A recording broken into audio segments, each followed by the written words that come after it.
నమస్తే, welcome to HMTV to the point. నేను శిరీష. ప్రపంచంలో పాస్పోర్ట్ విధానం అమల్లోకి వచ్చి 102 ఏళ్లు పూర్తయ్యాయి.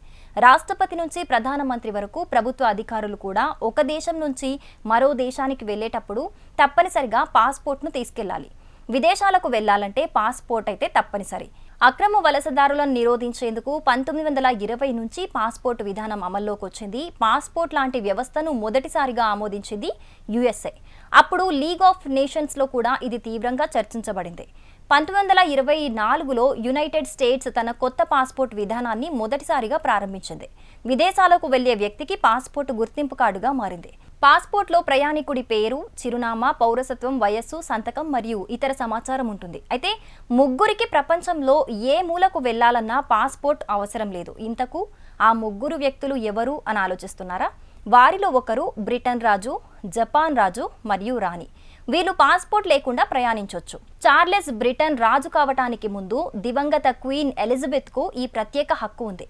చార్లెస్ బ్రిటన్ రాజుగా అధికారం చేపట్టిన తర్వాత అతని కార్యదర్శులు తమ దేశ విదేశాంగ కార్యాలయం ద్వారా అన్ని దేశాలకు విదేశీ ప్రయాణాలకు అవసరమైన పత్రాలను పంపారు. కింగ్ చార్లెస్ ఇప్పుడు బ్రిటిష్ రాజకుటుంబానికి అధిపతి మరియు ప్రయాణానికి అనుమతించబడాలి. రాజుల ప్రయాణానికి ఎలాంటి ఆటంకం కలగకూడదని సందేశమిచ్చారు. బ్రిటిష్ రాజులకు మాత్రమే ఈ ప్రత్యేక అవకాశం ఉంది, కానీ అతని భార్యకు ఈ అవకాశం లేదు. రాజు భార్య ప్రయాణిస్తున్నప్పుడు కౌన్సిలర్ పాస్పోర్ట్ను కలిగి ఉంటుంది.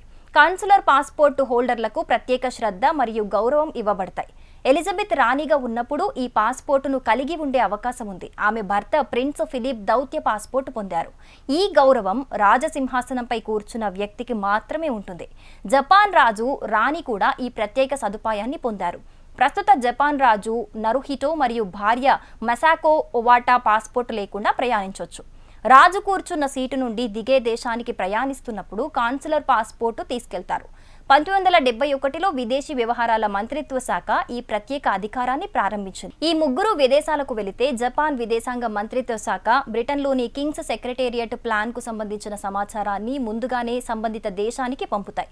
ప్రపంచంలోని ప్రధాన మంత్రులు మరియు అధ్యక్షులందరూ ఒక దేశం నుండి మరొక దేశానికి ప్రయాణించేటప్పుడు కాన్సులర్ పాస్పోర్ట్లను కలిగి ఉంటారు.